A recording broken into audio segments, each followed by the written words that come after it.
नमस्कार। उत्तराखंड की खास खबरें देख रहे हैं आप सब। मैं हूं आपके साथ साहिल केरनी। महामहिम राज्यपाल लेफ्टिनेंट जनरल गुरमीत सिंह अपने जनपद भ्रमण के दौरान पंतनगर कृषि एवं प्रौद्योगिकी विश्वविद्यालय पहुंचकर मधु वाटिका, गौरा देवी प्रशिक्षण केंद्र एवं देवकी नंदन अग्रवाल ऑफ बाजोपुर छात्र मनोरंजन केंद्र का मंत्रोच्चारण के साथ पूरे विधि विधान से शुभारंभ किया। उन्होंने स्वयं सहायता समूह की महिलाओं से वार्ता कर उनके उत्पादों और उनकी आय के बारे में जानकारी ली। उन्होंने उनके उज्जवल भविष्य की कामना की। उन्होंने मधु वाटिका में पौधारोपण किया। इसके उपरांत महामहिम राज्यपाल पंतनगर के पशु चिकित्सा एवं पशु विज्ञान महाविद्यालय के रतन सिंह सभागार में आयोजित विद्यार्थियों एवं वैज्ञानिकों से संवाद कार्यक्रम में बतौर मुख्य अतिथि शिरकत की। अत्यंत सौभाग्य का दिवस है। आप अभी नवरात्रियां चल रही हैं, आज 7वां दिवस है और आज बहुत ही पुण्य काम किया है। आई एम एक्सीडिंगली हैप्पी कि आज हमने मधु वाटिका का उद्घाटन किया। मुझे ऐसा लगता है कि मधु वाटिका से पूरे विश्व के अंदर में, पूरे भारत के अंदर में, उत्तराखंड में तो डेफिनेटली एक शहद की क्रांति आएगी, क्योंकि जिस प्रकार से इस टॉपिक को, हनी को रिसर्च और टेक्नोलॉजी के साथ में जोड़ा गया है जीबी पंत के अंदर में, ऐसा ये पक्का होगा कि इससे जो उसका उत्पादन है अपने आप में एक अलग सतह में जाएगा। जो फर्स्ट रिपोर्ट आई है उसके मुताबिक आज के दिन में हम 3000 मैट्रिक टन प्रोड्यूस करते हैं और ये रिसर्च के बाद में अगर हम पूरा चीज़ को इम्प्लीमेंट करें तो ये 60,000 मैट्रिक टन में अवश्य ही जाएगा। दूसरा, आज हमने गौरी देवी प्रशिक्षण केंद्र को शुरू किया है, जो सेल्फ हेल्प ग्रुप में जितनी भी हमारी महिला शक्ति है, नारी शक्ति है, उनको किस प्रकार से ट्रेन करें। ये जो सेल्फ हेल्प ग्रुप है, ऐसा लगता है कि ये एक क्रांति का पहला कदम है, क्योंकि मैंने जिन महिलाओं को आज मिला हूँ उनको मैंने 3 साल पहले भी मिला था और आज उनसे पता चला कि उनकी जो आमदन है, उनका जो इनकम है, that is already become 3 times. और जो उत्तराखंड की महिला है, हमारी नारी शक्ति है, हमारी बेटियां हैं, वो तो उनका जो एक लेवल ऑफ कमिटमेंट है, निष्ठा, हार्डवर्क अपने आप में बिल्कुल अलग लेवल का है। और तीसरा, एक बहुत सुंदर आज कार्य किया है कि आज हमने यहाँ पर देविका नंदन अग्रवाल जी, जिनको शॉर्ट फॉर्म में हम DNA कह रहे थे, आपने यहाँ पर जो एक डिवाइन स्पिरिचुअल और दान के रूप में जो आपने जीबी पंत के अंदर में अपना गढ़, ये जो आपने दान दिया है, जिस प्रकार से आपको रिसर्च और एग्रीकल्चर के अंदर में जो आपने उत्साह दिया है, अपने आप में अलग है। मुझे पक्का है कि जो बाबूजी हैं, जो स्वर्गों में होंगे, वो आज बहुत खुश होंगे, अत्यंत खुश होंगे कि आज उनके परिवार ने आज एक बहुत पुण्य कार्य किया है एग्रीकल्चर के इलाके में, रिसर्च के इलाके में और टेक्नोलॉजी के इलाके में। I would like to compliment the entire family कि उन्होंने इतना सुंदर कदम लिया है। आज नवरात्रि का 7वां दिन है और इतने पुण्य, एक त्रिशूल की तरह 3 कार्य जीबी पंत यूनिवर्सिटी में किए हैं। मैं वाइस चांसलर साहब को, आपके पूरे स्टाफ को बहुत बहुत मुबारकबाद देता हूँ। आज के दिन की जो कार्रवाई है, जो कर्म है, कार्य है, ये पक्का ही एक क्रांति लाने वाला है and I think we all are part of this क्रांति। मैं एक बार फिर वाइस चांसलर साहब को, देविका नंदन अग्रवाल जी के पूरे परिवार को, मधु वाटिका को और गौरा देवी जी का जो हमने प्रशिक्षण केंद्र किया है, मैं प्रभु से, मैं 9 देवियों से नवरात्रि के दिवस के ऊपर में प्रार्थना करूंगा, प्रेयर करूंगा, वंदना करूंगा कि इसको। मुख्यमंत्री पुष्कर सिंह धामी ने सचिवालय में वित्त विभाग की समीक्षा बैठक की। मुख्यमंत्री ने समीक्षा के दौरान निर्देश दिए कि राज्य की समावेशी विकास के लिए नए संसाधन जुटाने की दिशा में प्रयास किए जाएं। विभागों द्वारा दिसंबर माह तक बजट का 80% तक खर्च किया जाए। लक्ष्य के हिसाब से बजट प्राप्ति और खर्च की सचिव अपने स्तर पर नियमित समीक्षा करें। हर माह मुख्य सचिव और 3 माह में मुख्यमंत्री स्वयं इसकी समीक्षा करेंगे। बजट खर्च की नियमित मॉनिटरिंग के लिए डिजिटल सिस्टम लागू किया जाए। GST कलेक्शन और बढ़ाने की दिशा में कार्य किए जाएं। मुख्यमंत्री ने कहा कि राजस्व प्राप्ति की दिशा में और प्रभावी प्रयास किए जाएं। केंद्र पोषित योजनाओं पर विशेष ध्यान दिया जाए। जिन योजनाओं में केंद्रांश और राज्यांश क्रमश 90 और 10 के अनुपात तथा 70 और 30 के अनुपात की योजनाओं को शीर्ष प्राथमिकताओं में रखा जाए। विभागों द्वारा बजट का समय और सही तरीके से उपयोग हो, इसके लिए नियोजन विभाग और वित्त विभाग अन्य विभागों के साथ नियमित बैठकें करें। राज्य की आर्थिक व्यवस्था को मजबूत बनाने के लिए मध्यकालिक और दीर्घकालिक योजना पर कार्य किया जाए। आगामी 10 सालों से और 2050 में राज्य की गोल्डन जुबली वर्ष तक राज्य की सुदृढ़ अर्थव्यवस्था के लिए सुनियोजित प्लान पर कार्य किया जाए। नवाचार और एआई की दिशा में विशेष ध्यान दिया जाए। भारतीय जनता पार्टी ने अपना 40वां स्थापना दिवस देश भर में धूमधाम से मनाया। उत्तराखंड में मुख्यमंत्री पुष्कर सिंह धामी और प्रदेश अध्यक्ष महेंद्र भट्ट ने पार्टी कार्यालय में झंडा फहराकर समारोह की शुरुआत की। इस अवसर पर बड़ी संख्या में कार्यकर्ता मौजूद रहे, जिन्होंने सबका साथ सबका विकास के नारे के साथ उत्सव को गति दी। कार्यक्रम में आपातकाल में बंद हुए कार्यकर्ताओं को भी सम्मानित किया गया। पार्टी के निर्देश अनुसार प्रदेश भर के कार्यकर्ताओं ने अपने घरों, दुकानों और वाहनों पर भाजपा के झंडे लगाए। कार्यकर्ताओं ने झंडे के साथ सेल्फी लेकर सोशल मीडिया पर हैशटैग के साथ शेयर किए। इस अवसर पर मुख्यमंत्री धामी ने कहा, ये अच्छा सहयोग है कि भारतीय जनता पार्टी का स्थापना दिवस भी है और रामनवमी भी है। पीएम मोदी के नेतृत्व में अयोध्या में भव्य राम मंदिर बना है। कश्मीर में धारा 370 समाप्त हुई है। 3 तलाक का कानून बना है। वक्फ बोर्ड का विधेयक संसद में पास हुआ है। भाजपा ने देश को नई दिशा दी है। हम सभी गौरवान्वित हैं कि दुनिया की सबसे बड़ी पार्टी का हिस्सा हैं। प्रदेश अध्यक्ष महेंद्र भट्ट ने कार्यकर्ताओं से आह्वान किया कि वे जनता के बीच पार्टी के संदेश को पहुंचाएं। स्थापना दिवस के कार्यक्रम 13 अप्रैल तक चलाए जाएंगे। पार्टी कार्यकर्ता अपने घर पर झंडा लगाकर पार्टी को मजबूती प्रदान करेगा और तीसरी बार 2027 में मुख्यमंत्री पुष्कर सिंह धामी के नेतृत्व में भाजपा की मजबूत सरकार बनेगी। आज बहुत अच्छा संयोग है कि आज के दिन भारतीय जनता पार्टी का स्थापना दिवस भी है और साथ में रामनवमी का पर्व भी है। और ये रामनवमी का दूसरा पर्व दूसरी बार ऐसा आया है जब भगवान राम 500 वर्षों के बाद अपने महल में, अपने मंदिर में रामनवमी का पर्व मना रहे हैं। मैं सभी को बधाई देता हूं और ये दिन हमको लंबी प्रतीक्षा के बाद मिला है।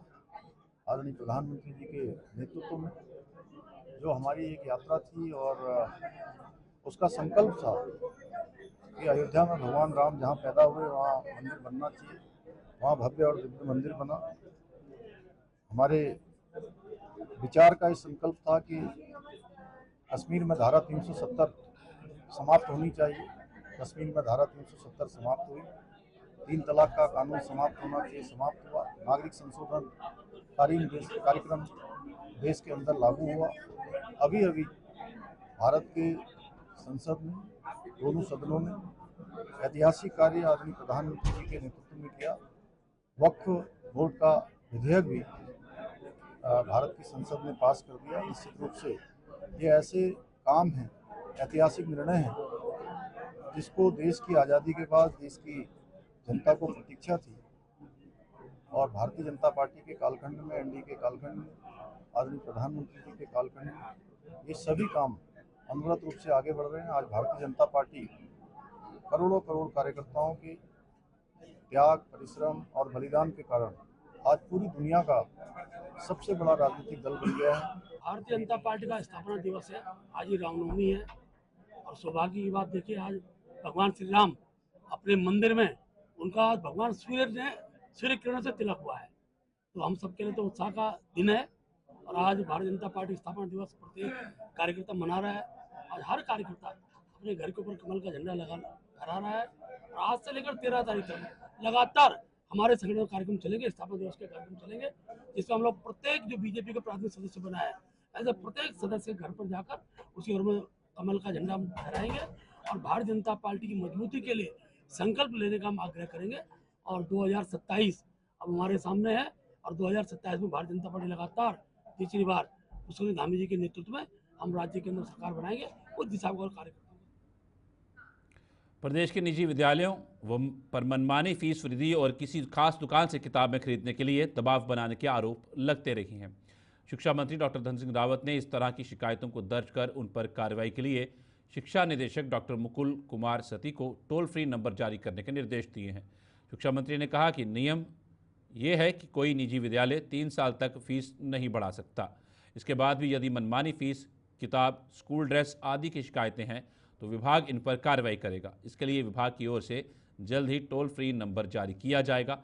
इस नंबर पर आने वाली शिकायतों पर विभागीय कार्रवाई की जाएगी। अभिभावक जिले के मुख्य शिक्षा अधिकारी और जिला शिक्षा अधिकारियों से भी सीधे शिकायत कर सकते हैं। देखिए, मैंने पहले कहा है कि जितने भी निजी स्कूलों की अगर किसी को कोई शिकायत है या लगता है कि वो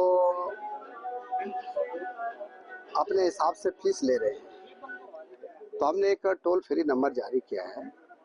और मुझे ये बताते हुए बड़ी खुशी हो रही कि अभी तक काफ़ी लोगों ने इस टोल फ्री नंबर पे अपनी शिकायतें भी की हैं। और आपने देखा होगा कि जिला प्रशासन ने भी काफ़ी जगह जो है संबंधित स्कूलों को बुलाया है। और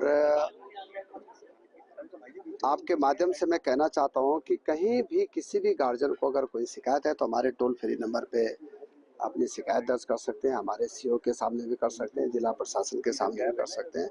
और निश्चित रूप से अगर कहीं कोई दिक्कत होगी तो उन पर कार्रवाई की जाएगी।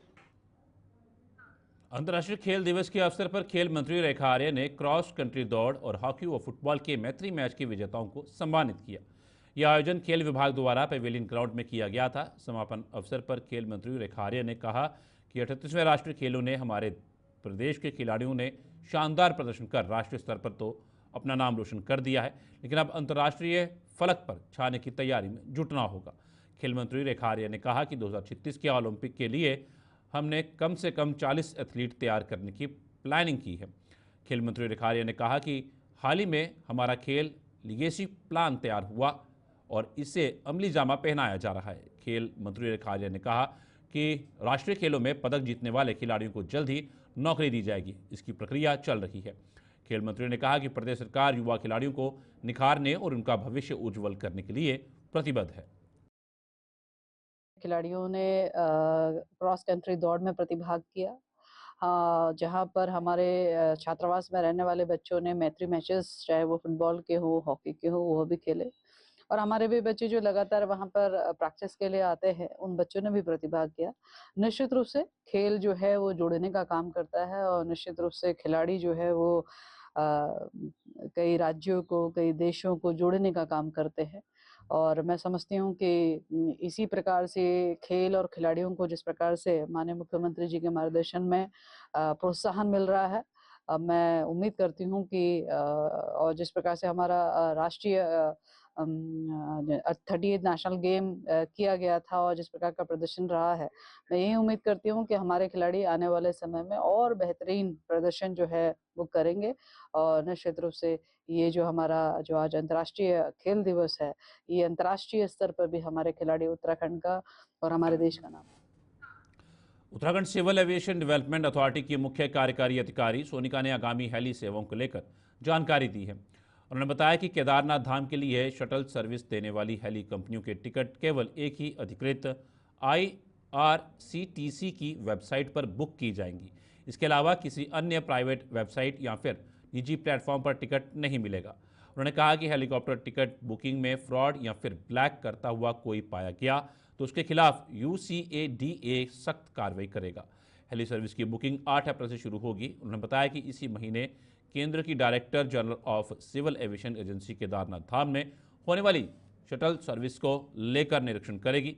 निरीक्षण के बाद DGCA के सभी प्रोटोकॉल का ध्यान रखते हुए केदारनाथ हेली सर्विस को हरी झंडी दी जाएगी। इसके अलावा BKTC की हेली ऑपरेटरों के साथ बैठक में निर्देश दिए गए कि शटल और चार्टर के जरिए आने वाले श्रद्धालुओं की दर्शन व्यवस्था, शटल और चार्टर के माध्यम से आने वाले श्रद्धालुओं की संख्या और जानकारी एक दिन पहले मंदिर समिति को देनी होगी। मेनली तो हमारी जो शटल सर्विस होती है केदारनाथ जी से, वो तो हमारी जैसे पिछले साल से 3 साल का जो टेंडर था उसी के क्रम में इस बार भी वही कंपनियां शटल ऑपरेशंस करेंगी यहाँ पे। और उसके लिए हम लोग जिस तरह से मॉनिटरिंग करते हैं, जो व्यवस्थाएं हमको करनी होती हैं हेलीपैड पे और जो कोऑर्डिनेशन होते हैं डिस्ट्रिक्ट के साथ या डीजीसी के साथ इंस्पेक्शंस वगैरह जो होते हैं, वो सभी अभी कार्रवाई गति में है। अच्छा मैम, इसमें अगर हम बात करें वो क्योंकि टेंडर डॉक्यूमेंट की कंडीशन थी कि 5% इंक्रीज जो किराए में होता है, अकॉर्डिंगली टेंडर की कंडीशन के अनुरूप उसमें वृद्धि की जाएगी 5%। अच्छा, ये तो शटल सर्विस को लेकर के क्या अपडेट है, उसको लेकर क्या?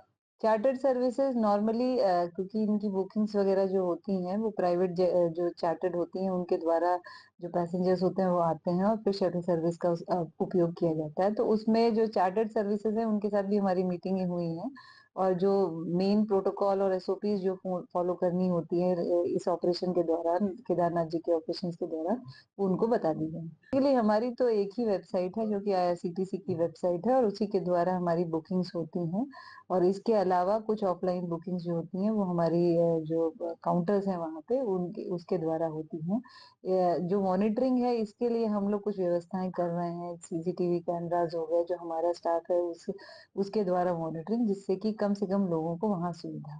सोशल मीडिया हमारे द्वारा काफी एफआईआर की गई थी जो ब्लैक मार्केटिंग या गलत तरीके से टिकट्स बेचे जा रहे थे ऑनलाइन, उसके ऊपर एफआईआर की थी और इस बार भी हम लोग बनाए थे।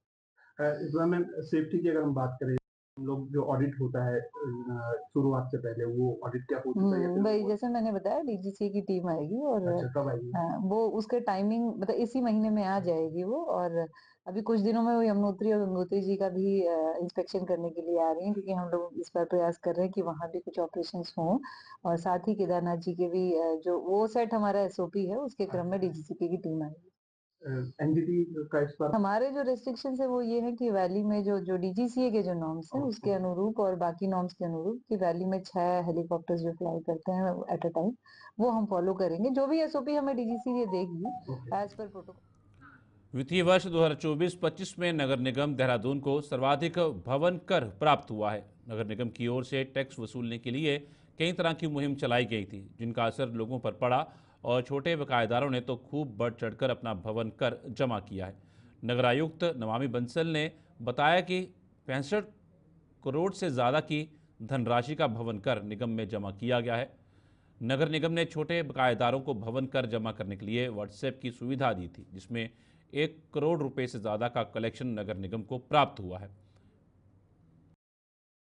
वित्तीय वर्ष में 2024-25 में नगर निगम को अब तक का सर्वाधिक भवन कर प्राप्त हुआ है और जो टैक्स कलेक्शन को लेकर के मुहिम चलाई गई थी, विभिन्न वार्ड्स में कैंप्स लगाए गए, साथ ही साथ व्हाट्सएप के माध्यम से भी सुविधा दी गई भवन कर जमा करने की और इससे छोटे बकायेदारों को काफ़ी लाभ हुआ है। इसमें 1 करोड़ की धनराशि केवल व्हाट्सएप के माध्यम से नगर निगम को प्राप्त हुई है और टोटल जो कलेक्शन है वो भी इस बार अगर हम रिबेट भी मिला लें तो 65 करोड़ से ऊपर की धनराशि है।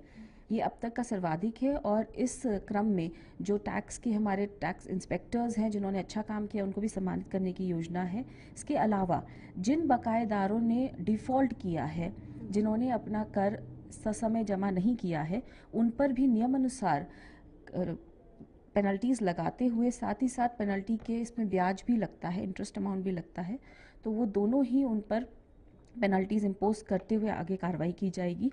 प्रयास यही किया जा रहा है कि जितनी भी ऐसी प्रॉपर्टीज़ हैं जो कि रजिस्टर्ड नहीं हैं, उनमें भी नॉन रजिस्ट्रेशन की पेनल्टी लगाते हुए उनका रजिस्ट्रेशन हम इस वित्तीय वर्ष में सुनिश्चित कराएं। नगर निगम की आय बढ़ाने के लिए जितने भी संबंधित अधिष्ठान हैं नगर निगम की सीमा अंतर्गत, उन सभी को कंपल्सरीली भवन कर में रजिस्ट्रेशन कराना और भवन कर की देयता को का अनुपालन करना। जिलाधिकारी नितिन सिंह भदौरिया ने अधिकारियों के साथ बैठक की और ग्रीष्मकाल व मानसून काल की तैयारियों को लेकर बैठक में चर्चा की। जिलाधिकारी नितिन सिंह भदौरिया ने सभी अधिकारियों को अलर्ट मोड पर रहने के निर्देश दिए। उन्होंने कहा कि गर्मी प्रारंभ हो गई है, इसलिए पेयजल विद्युत व्यवस्थाएं चुस्त दुरुस्त रखी जाएं व पेयजल की वैकल्पिक व्यवस्थाएं भी सुनिश्चित की जाएं। जिलाधिकारी ने कहा, गर्मी बढ़ने के साथ पेयजल समस्याएं उत्पन्न होंगी, इसलिए पेयजल महकमा अपनी पेयजल लाइनों, हैंडपंप, नलकूपों को सुचारू व्यवस्था में रखे ताकि जनमानस को नियमित पेयजल उपलब्ध कराया जा सके। उन्होंने वैकल्पिक रूप से पेयजल उपलब्ध कराने हेतु टैंकरों की व्यवस्था भी सुनिश्चित करने के भी निर्देश दिए।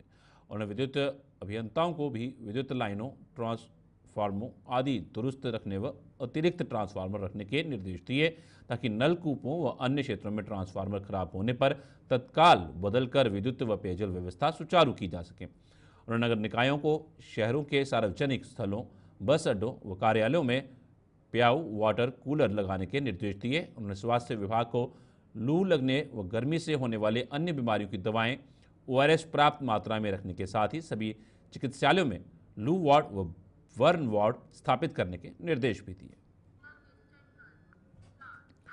दून विश्वविद्यालय में आयोजित 3 दिवसीय विज्ञान कार्यशाला का समापन हो गया। उत्तराखंड में इस तरह की ये पहली वर्कशॉप आयोजित की गई थी। समापन दिवस के अवसर पर Indian institute of science Bengaluru के प्रोफेसर उदय मैत्रा ने बताया कि 3 दिनों तक चली वर्कशॉप में ज़्यादातर थ्योरी को एक्सपेरिमेंट करके बच्चों को दिखाया और सिखाया गया। इसमें न सिर्फ बच्चों का दृष्टिकोण बदलेगा बल्कि उनकी शोध करने की क्षमता भी विकसित होगी। यहाँ ये उत्तराखंड में पहला बार 3 साइंस एकेडमीज का प्रोग्राम है, लेक्चर वर्कशॉप प्रोग्राम। इसमें लगभग 200 के आसपास स्टूडेंट्स और टीचर्स आए हैं। ये 3 दिन से हमारा कोशिश था कि जो करिकुलम है BSc MSc का करिकुलम, वही फोकस रहेगा हमारा 12 लेक्चर में। 12 लेक्चर हमारा 6 रिसोर्स पर्सन से दिया गया। अभी लास्ट लेक्चर चल रहा है अभी, और इसमें बहुत पार्टिसिपेशन बहुत अच्छा है। आज लास्ट लेक्चर के टाइम में भी काफ़ी सारे स्टूडेंट्स हैं, और इनसे फ़ायदा ऐसा होगा कि इनको हम करिकुलम के बारे बोल रहा हूँ, लेकिन इसका थोड़ा अलग पर्सपेक्टिव दिया जाता है। इसी और कोई थ्योरी को हम एक्सपेरिमेंट हिसाब से भी दिखा रहा हूँ टेबल पर। तो इससे मेरा ख्याल है कि हमारा सबको आइडिया है कि इससे बच्चों का बहुत सुविधा होगा, एंड इन द फ्यूचर उनको रिसर्च का मेंटालिटी भी डेवलप होगा। तो मेरा ख्याल से ये यहाँ जो स्टूडेंट्स आए हैं, टीचर्स आए हैं, सबके लिए हमारा रिसोर्स पर्सन के साथ कनेक्शन हो गया। ये भी चलते रहेगा, ऐसा connection through email and electronic. माँ बाल सुंदरी चैती मेले में राजकीय हथकरघा एवं हस्तशिल्प केंद्र द्वारा लगाई गई प्रदर्शनी का महापौर दीपक बाली ने शुभारंभ किया। इस दौरान उन्होंने प्रदर्शनी लगाई गई दुकानों का निरीक्षण किया और दुकानदारों को उनके कारोबार के प्रति शुभकामनाएं दी। इस अवसर पर जिला उद्योग केंद्र के महाप्रबंधक विपिन कुमार, काशीपुर राजकीय हथकरघा डिजाइन केंद्र की प्रभारी कुमकुम, सहायक विकास अधिकारी सूर्यकांत चौधरी सहित अन्य लोग मौजूद थे। गुलिस्तान में खबरों का सिलसिला यूं चलता रहेगा। फिलहाल उत्तराखंड की खास खबरों में इतना ही। दीजिए इजाजत, नमस्कार।